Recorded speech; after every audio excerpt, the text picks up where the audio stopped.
Good morning class 7th। कल हमने प्रथम पाठ का प्रश्न 3 कर लिया था, है ना। आज हम प्रश्न नंबर 4 करेंगे, जो है रेखांकित पदानी अधिकृत प्रश्न निर्माण कृत। जो रेखांकित पद दिया गया है, इससे हमें प्रश्न निर्माण करने हैं, प्रश्न बनाने हैं। तो पहला है का नंबर का वाला, सत्येन वाति वायु। पहला है सत्येन वाति वायु। तो इसमें जो सत्येन दिया गया है, इसे रेखांकित किया गया है ना। तो ये सत्येन की जगह क्या लगाएंगे कि ये प्रश्नवाचक बन जाए, इससे प्रश्न बन जाए। तो सत्येन वाति वायु, सत्येन की जगह हटके क्या आ जाएगा, केन वाति वायु। केन वाति वायु। सत्येन की जगह क्या आ जाएगा, केन वाति वायु। अब जब आप केन लिख के इसको प्रश्न निर्माण करेंगे, इसका प्रश्न बनाएंगे, तो आपको प्रश्नवाचक चिन्ह लगाना है। जैसे यहाँ पे पूर्ण विराम लगा है वायु के बाद, ऐसे ही इसको नीचे लिखेंगे केन वाति वायु, फिर प्रश्नवाचक चिन्ह लगाएंगे। ठीक है। अगर आपने केन लिखकर वाति वायु कर दिया और प्रश्न निर्माण का प्रश्नवाचक चिन्ह नहीं लगाया, तो आपका गलत हो जाएगा। इसलिए हमें प्रश्न निर्माण करते समय याद रखना है कि हमें प्रश्नवाचक चिन्ह लगाना है। अगर आपने प्रश्नवाचक चिन्ह नहीं लगाया तो वह आपका पूरा गलत हो जाएगा। इसलिए ध्यान से जब भी आप प्रश्न निर्माण करें या आपके पास एग्जाम में प्रश्न निर्माण के लिए आए, तो देते समय आप याद रखिए कि हमें प्रश्नवाचक चिन्ह लगाना है। सत्येन वाति वायु की जगह क्या हो जाएगा, सत्येन वाति वायु और प्रश्नवाचक चिन्ह। सद्भिः एव सहतीत, सद्भिः एव सहतीत। तो यहाँ पे सद्भिः दिया गया है, सद्भिः को रेखांकित किया गया है। रेखांकित यानी ये जो लाइन दिख रही है खावाल सद्भिः के नीचे, इसको रेखांकित बोलते हैं ना। तो ये रेखांकित जो दिया गया है, इसकी जगह हमको क्या लगाएं कि इसका प्रश्न बन जाएगा। तो सद्भिः एव सहसीत, सद्भिः की जगह आ जाएगा के एव सहतीत, केह एव सहसीत। आया समझ। सद्भिः हटा के हमको के लगाना है, केह एव सह आसीत। तो हो जाएगा प्रश्नवाचक, प्रश्न बन जाएगा। और ये लिख के हमको प्रश्नवाचक चिन्ह लगाना है, सद्भिः एव सहासीत और प्रश्नवाचक चिन्ह। वसुंधरा वसुंधरा बहुरत्ना भवति। अब यहाँ पर वसुंधरा पर रेखांकित किया गया है, तो वसुंधरा बहुरत्ना भवति। वसुंधरा की जगह क्या हो जाएगा, का बहुरत्ना भवति। वसुंधरा बहुरत्ना भवति, इसका प्रश्न निर्माण करेंगे तो कहा बहुरत्ना भवति और प्रश्नवाचक चिन्ह।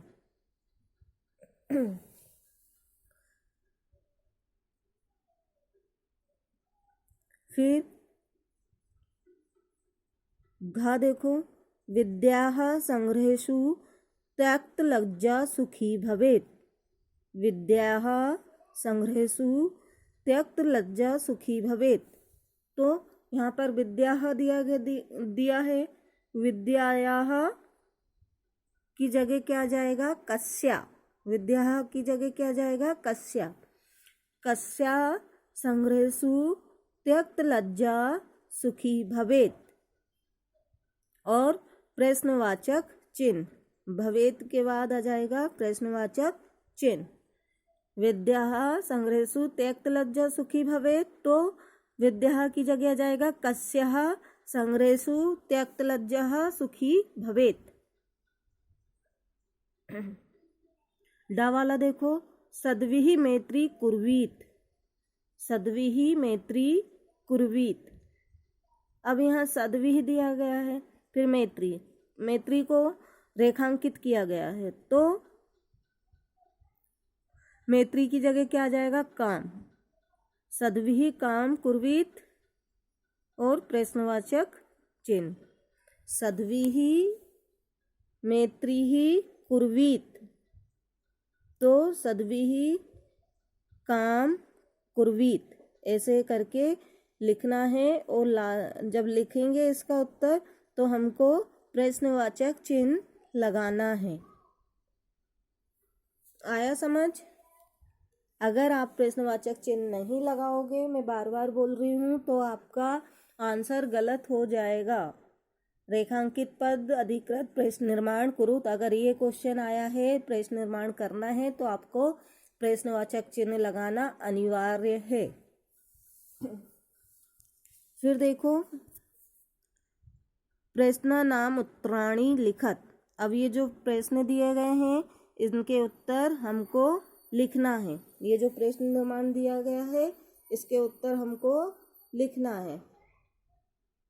पहले हमने यहाँ ऊपर लिखे थे, ये एक पद में लिखने थे, सिर्फ एक शब्द के लिखने थे, है ना। अब ये जो नीचे दिए गए हैं इनको हमको पूरा उत्तर लिखना है, एक शब्द में नहीं लिखना। तो पहला है, पूरा वाक्य इसका बनाना है हमको। पहला है कुत्र विस्मय न कर्तव्याः, कुत्र विस्मय न कर्तव्या, यानी किसमें संकोच नहीं करना चाहिए। कुत्र विस्मय न कर्तव्या, किसमें संकोच नहीं करना चाहिए। तो ये देखो, ये आंसर लिखा है। कुत्र हटा के क्या लिखेंगे, दाने, यहाँ से ये कुत्र हट जाएगा, ये जो कुत्र दिया गया है इसको हटा के क्या लिखेंगे, दाने तपसी शौर विज्ञाने विनय नय, दाने तपसी शौर विज्ञाने विनय नय, नए तक लिख के फिर हम यहाँ आएंगे विस्मय नः कर्तव्याः, और क्वेश्चन मार्क की जगह आ जाएगा फुल स्टॉप। ठीक है, कुत्र हटाएंगे, कुत्र की जगह लिखेंगे दाने तपसी शौर विज्ञाने विनय नय, विस्मय न कर्तव्याः। दान में, तपस्या में, शौर विज्ञान विनय में कभी भी विस्मय नहीं होना चाहिए।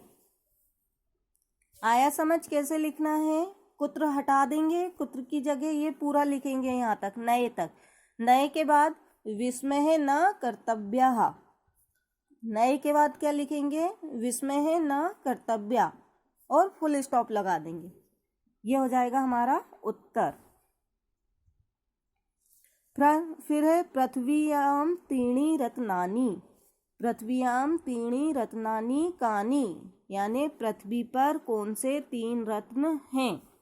पृथ्व्याम तीणी रत्नानि कानि, तो इसका उत्तर लिखेंगे जलम अन्नम सुभाषितम च सन्ति, पृथ्व्याम तीणी रत्नानि जलम अन्नम सुभाषितम च सन्ति।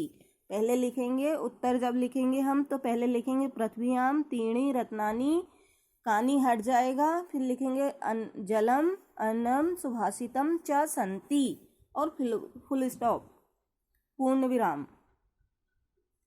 पृथ्व्याम तीणी रत्नानि जलम अन्नम सुभाषितम च सन्ति, ऐसे पूरा लिखना है। त्यक्त लज्जा कुत्र सुखी भवेत्, त्यक्त लज्जा कुत्र सुखी भवेत्,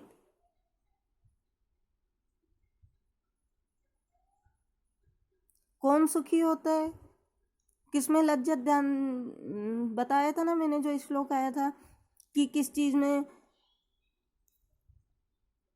किस चीज को त्यागने से सुखी होते हैं, तो धन्य धान प्रियेषु विद्या संग्रहेषु आहारे व्यवहारे च सुखी भवेत्।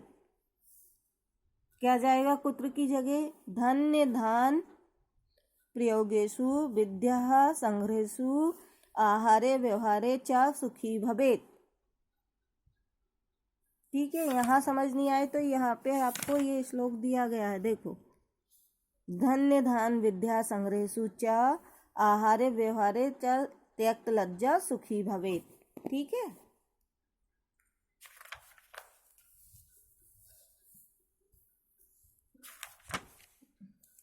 आया समझ? पहले में कुत्र हटके दाने तपसी शौर विज्ञाने विनय न्याये विस्मय न कर्तव्य। दूसरा आएगा पृथ्व्याम त्रीणि रत्नानि जलम अन्नम सुभाषितम च संति। ग वाला है त्यक्त लज्जा कुत्र सुखी भवेत्। धन्य धान प्रियेषु विद्या संग्रहेषु आहारे व्यवहारे च सुखी भवेत्। फिर प्रश्न नंबर 6, मंजू जातः पदानि चित्वा लिंग अनुसारम लिखत। अब लिंग मैंने पढ़ाए थे आपको 6th क्लास में, है ना। 3 लिंग होते हैं, स्त्रीलिंग, पुल्लिंग और नपुंसकलिंग। यहाँ पे 2 दिए गए हैं, पुल्लिंग और स्त्रीलिंग। अब ये ऊपर दिए गए हैं ना, इनको हमको छांट के लिखना है। काय में कौन सा पुल्लिंग है, कौन सा स्त्रीलिंग और कौन सा नपुंसकलिंग, इन तीनों को हमको लिखना है। तो पुल्लिंग में क्या आ जाएगा? क्या है पुल्लिंग? पहला आएगा सुखी। पुल्लिंग में पहला क्या आएगा? सुखी। दूसरा वही यानी अग्नि, और तीसरा रवि। ठीक है, पुल्लिंग में क्या क्या आएगा? पहला आएगा सुखी, दूसरा वही और तीसरा रवि। आ रहा समझ?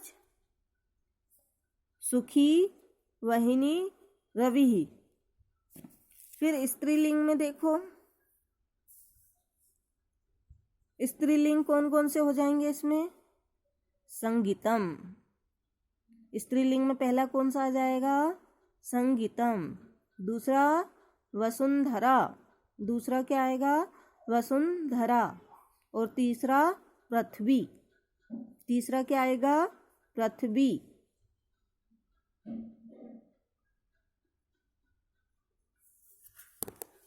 अब ये नपुंसक लिंग दिया गया है, इनमें से ही छांट के हमको नपुंसक लिंग भी बनाना है। तो अन्नम, अन्न क्या होता है ना, नपुंसक लिंग। फिर रत्नानी, रत्न जो रहते हैं हीरे मोती, वो भी नपुंसक लिंग है ना। और फिर सत्येन, सत्य अपनी आवाज है, बोलते हैं, है ना, सत्य बोलते हैं, इसलिए सत्येन भी क्या जाएगा? नपुंसक लिंग। याद आया आपको? मैंने पढ़ाए थे आपको तीनों लिंग, वचन पढ़ाए थे, लिंग पढ़ाए थे, पुरुष पढ़ाए थे, है ना। तो इसमें से ये पुल्लिंग, स्त्रीलिंग और नपुंसक लिंग छांट के हमको लिखना है। ठीक है। फिर है अधोलिखितेषु धातवः के सन्ति। धातवा यानी धातु, याद है? धातु भी पढ़ाई थी मैंने। धातु क्या होती है? याद आया? धातु हमारी क्रिया होती है, हिंदी में क्रिया बोलते हैं और संस्कृत में उन्हीं को धातु। तो यहाँ पे एक पूरा शब्द दिया गया है, देखो, करोति। ठीक है, धातु नहीं याद आई क्या? धातु चर, खाद, हस, लेख, पठ, है ना। इसमें हम जोड़ते जाते थे, पठती, पठता, पठंती, लिखती, लिखता, लिखंती, लिखसी, लिखत, लिखामी। ये सब याद आया? वही है। तो ये शब्द दिए गए हैं। अब अभी इसमें बोल रहे हैं कि यहाँ पे जो शब्द दिए गए हैं, ये पद जो दिए गए हैं, इनसे हमको धातु अलग करनी है। तो अब इसमें करोति है, करोति में कौन सी धातु होगी? क्र। करोति में कौन सी धातु होगी? क्र। पश्य में कौन सी धातु है? पश्य में दृश्य धातु। कौन सी धातु? दृश्य। पश्य में कौन सी धातु आएगी? दृश्य। भवेत, भवेत में कौन सी धातु है? भू। भवेत में कौन सी धातु है? भू। त्रष्ठति, त्रष्ठति यानी स्था धातु, इसमें कौन सी धातु है? स्था धातु। तो ये जो शब्द दिए गए हैं, ये जो इतने शब्द दिए गए हैं, इनसे हमको धातु अलग करनी है। आया समझ? आप अपनी पुरानी कॉपी खोल के देखना, उसमें जो मैंने व्याकरण में करवाया था उसमें ये सब है।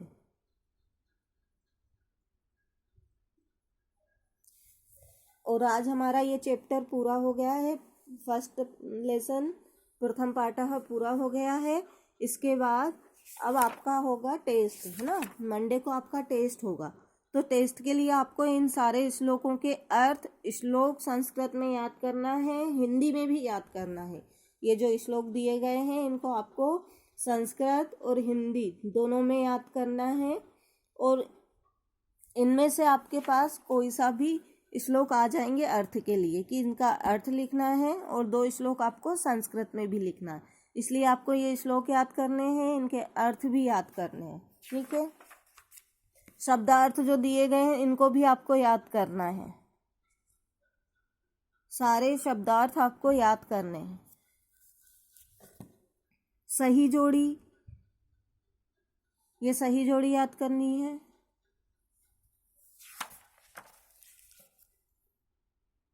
प्रश्नोत्तर, एक पद वाले वाक्य और ये रेखांकित पद वाले, ये भी आपको याद करना है। ये नीचे वाले भी आपको याद करने हैं। ये सब पूरी एक्सरसाइज, पूरा प्रथम पाठा जो आपको दिया गया है ये आपको याद करना है। और आपको जो भी टेस्ट में प्रश्न दिए जाएंगे वो आपको देखकर नहीं लिखना है, आपको बिना देखे लिखना है। और 1 घंटे के अंदर आपको रिटर्न PDF बनाकर हमें वापस हमारे नंबर, व्हाट्सएप नंबर पे भेजना है। ठीक है। आपका मंडे को टेस्ट है।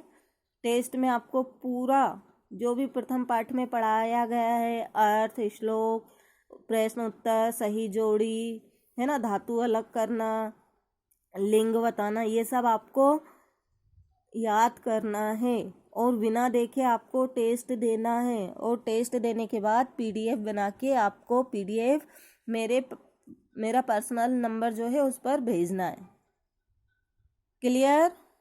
समझ आया? इसलिए कल संडे है, आपको आज का दिन भी मिल जाएगा। आप पूरा अपनी कॉपी कंप्लीट करें। और कॉपी कंप्लीट करने के बाद आपको कॉपी की भी पिक भेजनी है कि आपने कंप्लीट करी है या नहीं करी है। सबको अपनी कॉपी का पिक भेजना है। पूरा जो भी पढ़ाया है वो सब आपको पिक भेजनी है, कॉपी की भी। और जो टेस्ट के क्वेश्चन आएंगे वो टेस्ट के क्वेश्चन लिखकर, उसका आंसर लिखकर आपको PDF बनाकर भेजना है।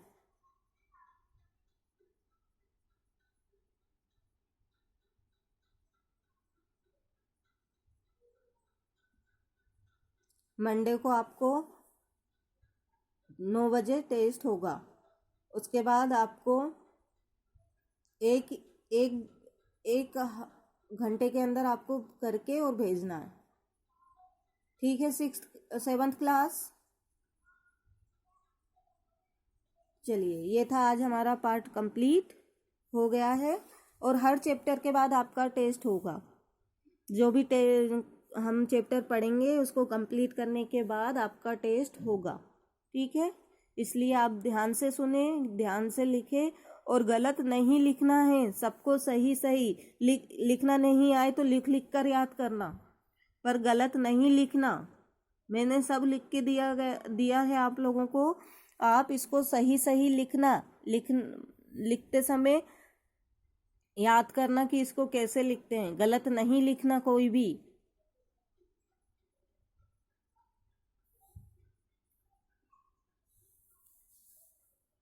चलिए, आज की क्लास यहीं समाप्त।